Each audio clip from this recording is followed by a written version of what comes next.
ఓర్చుకో అమ్మా, ఓర్చుకో.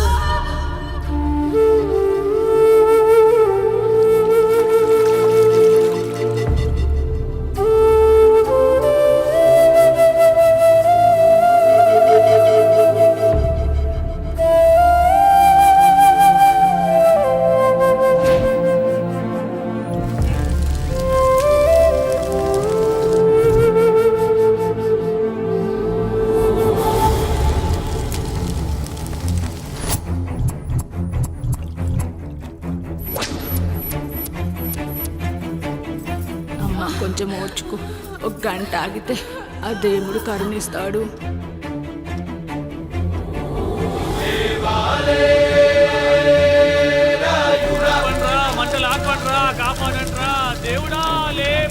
ఆయన లేవాలి, ఈ మంటలు ఆరాలి. నీ కంటిలోని ఒక్క బొట్టు ఈ మంటల మీద పడినా ఈ ఊరే కన్నీరు పెడుతుంది.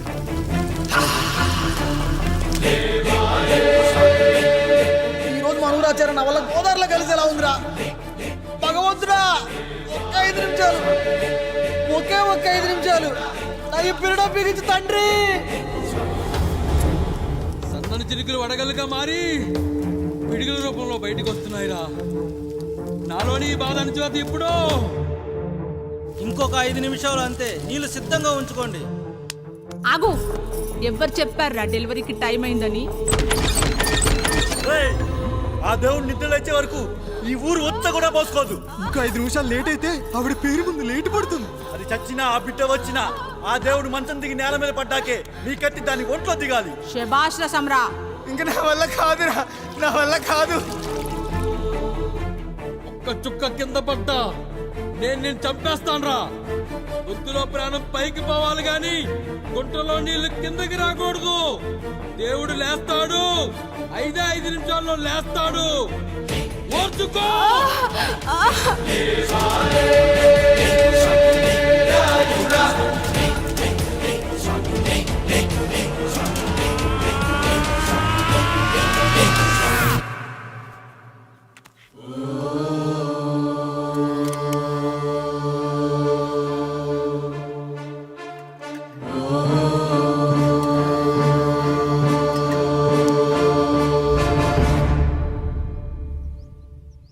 రాయుడు గారు నిద్ర లేచారు.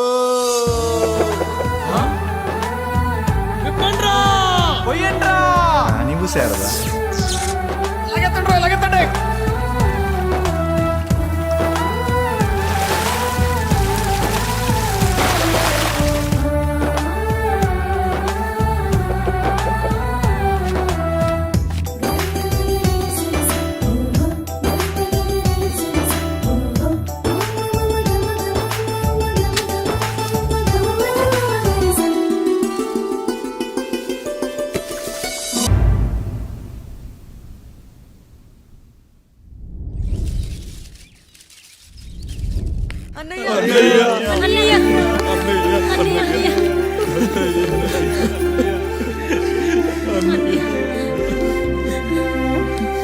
రాత్రి చాలా భయం వేసిందనయ్యా.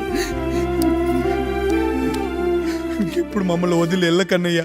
రాత్రే కదరా మనం అందరం కలిసి పడుకున్నాం. ఎప్పుడో రాత్రి చూసామన్నయ్యా, నిన్ను చూడకుండా ఒక్క అరగంట కూడా ఉండలేకపోతున్నా. నిన్ను చూసి చాలా రోజులైనట్టుంది అన్నయ్య. రాత్రంతా ఎక్కడికి వెళ్ళావన్నయ్యా? అసలు ఎక్కడికి వెళ్ళారండి? ఇంట్లో దోమలు కుడుతున్నాయని అలా పక్కనే ఉన్న గడ్డివాం దగ్గర పడుకున్నా. మన రత్తాలు వాళ్ళ ఆయన ఊళ్ళో లేడంది. సరే అని తను తోడుగా తీసుకెళ్ళా.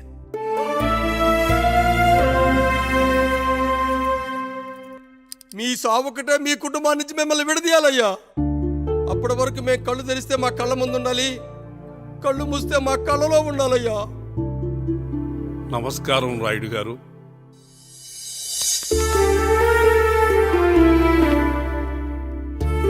నమస్తే. ఏం జడ్జి గారు ఎప్పుడొచ్చారు? ఇప్పుడే. రాయుడు గారు, మీ కుటుంబం గురించి వినడమే గాని ఇప్పుడే చూస్తున్నాను. ఒక్కసారి మీ కుటుంబ సభ్యుల్ని నాకు పరిచయం చేయండి రాయుడు గారు. వాళ్ళు నా తమ్ముళ్ళు. నమస్కారం. మొత్తం ముగ్గురా? కాదు, నలుగురు. వాడు వేరే షూట్లో ఉన్నాడు.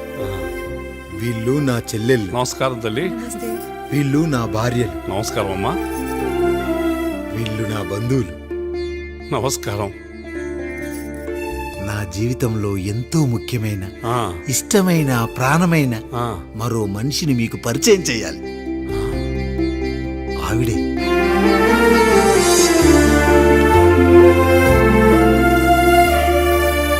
నమస్తే తల్లి. ఆవిడ మా పని మనిషి. ఆ? తను వాళ్ళ అమ్మాయి, నాకు కూతురు లాంటిదే. ఆహా.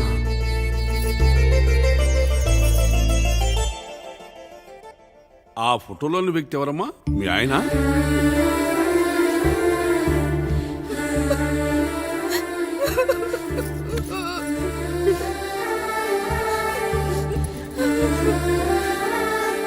చనిపోయారా?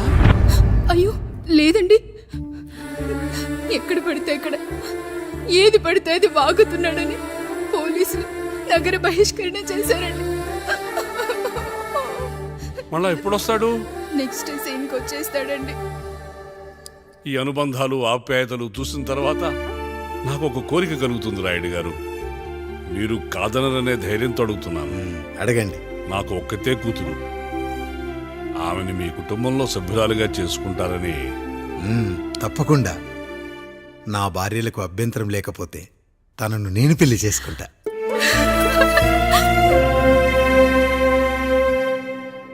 అయ్యో, మీరు పొరపాటుగా అర్థం చేసుకున్నారు. మీ పెద్ద తమ్ముడికి ఇచ్చి చేస్తారని.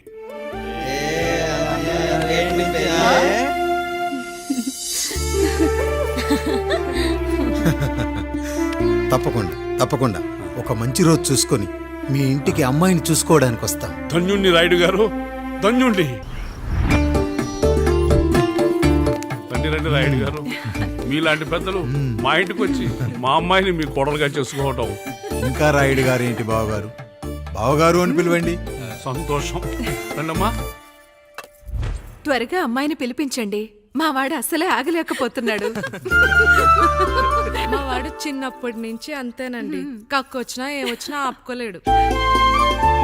త్వరగా మీ అమ్మాయిని పిలిపిస్తే ఆ కళ్యాణం ఏదో చేసేద్దాం. అమ్మా జయమాలిని, అమ్మాయిని చూసురా.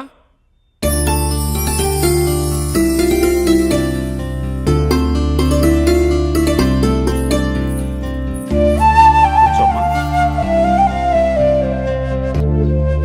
నువ్వు కూడా అబ్బాయిని చూడమ్మా.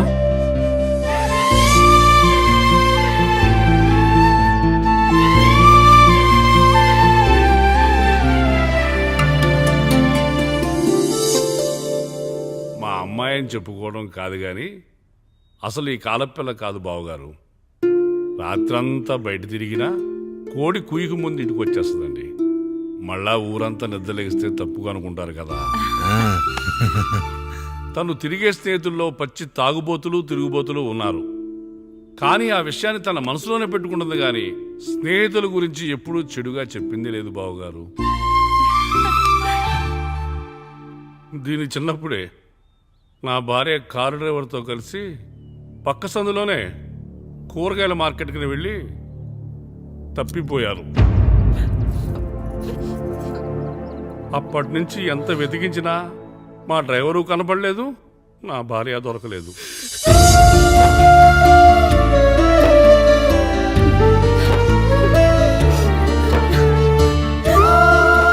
అమ్మ నాకు చాలా ప్రేమ పంచింది నాన్న. అది ఊరంతా పంచుతానంటుంది నా బిడ్డ. నేను కాదనలేదు. అలాంటి నా కూతురు ఇవాళ మీ కోడలవటం నిజంగా నా అదృష్టం బావగారు. ఈ రోజు నుంచి మీ అమ్మాయి మా ఇంటి బిడ్డ. అమ్మాయి నచ్చిందా బాబు? నచ్చిందా?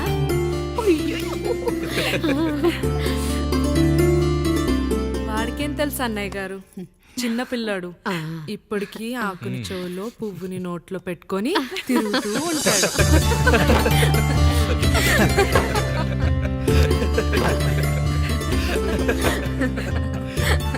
ఇకంత శుభం అన్నమాట. ఇక తాంబూలవి మార్చుకుందాం. ఒక నిమిషం ఆగి, నేను చెప్పేది ఒకసారి నా మాట నేను ఒక్క క్షణం కూడా ఉండను. ప్లీజ్. అమ్మా శారదా, పెద్దవాళ్ళు వచ్చారమ్మా, మనల్ని చూస్తున్నారు. అమ్మాయికి పెళ్లి చూపులమ్మా. ఈ టైంలో నువ్వు ఇలా అలర్ట్ చేస్తే దాని జీవితం నాశనం అవుతుంది తల్లి. లోపలికి వెళ్ళు, తర్వాత మాట్లాడదాం. ఇక్కడ మీ కోడలు కాపురం కాలిపోతుంటే మీరు ఆ మంటల్లో మీ కూతురు పెళ్లికి కాఫీలు పెట్టిస్తున్నారా? ఈ ఇంట్లో నేను ఇంకొక క్షణం కూడా ఉండను. ఒక్క నిమిషం తల్లి, అసలేం జరిగిందో నాకు చెప్పమ్మా. ఈయన మంచోడని 6 నెలల క్రితం నాకు పెళ్లి చేశారు. మొదట్లో బాగానే ఉన్నాడు, ఆ తర్వాత ఒక రోజు మందు కొట్టాడు. పోనీ తాగింది దిగాక మంచోడుగా ఉంటాడు అనుకుంటే ఈ మధ్య చెడు తిరుగుళ్ళు తిరుగుతున్నాడు. ఊరవతల చిన్నుళ్ళు కూడా పెట్టేశాడు.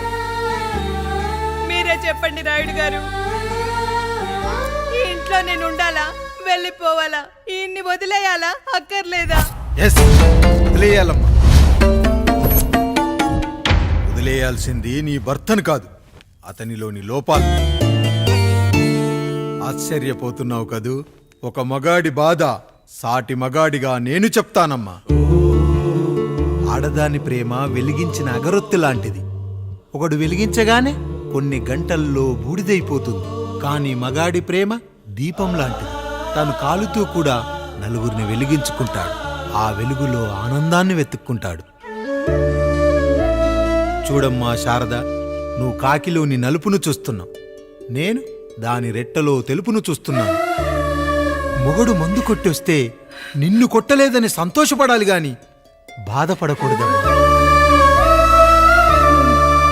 ఇక చిన్నిల్లు సంగతి అంటావా? రుచిగా ఉందని లొట్టలేసుకుంటూ సగం తిన్న బిర్యానీలో కుక్క మూతి పెట్టిందని తెలిసాక దాన్ని పారేసుకుని ఆకలిని చంపుకోవడం కంటే నాకింది మనింటి కుక్కే కదా దాని మూతిపళ్ళు రాలగొట్టి ఇంట్లో కట్టేయాలి. నీ భర్త కూడా అలాంటి కుక్కలాంటి వాడేనమ్మా.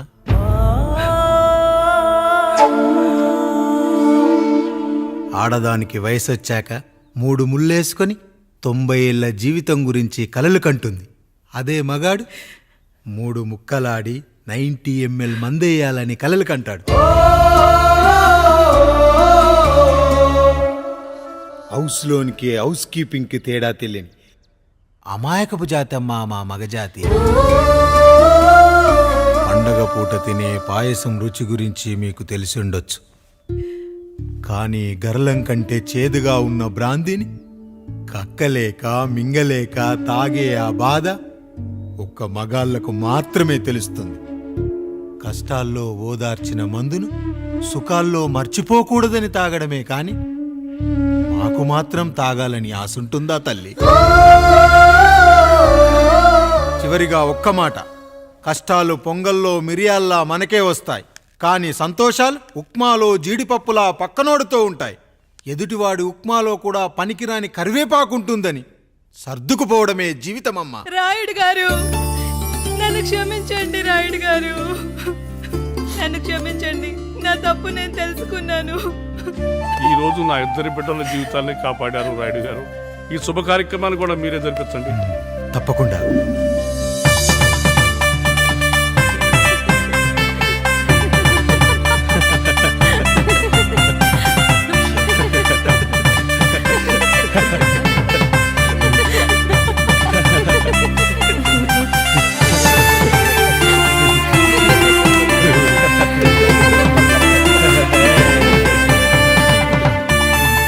రాముడు, పండు, మీరు దీవించండి. మేము దీవించండి.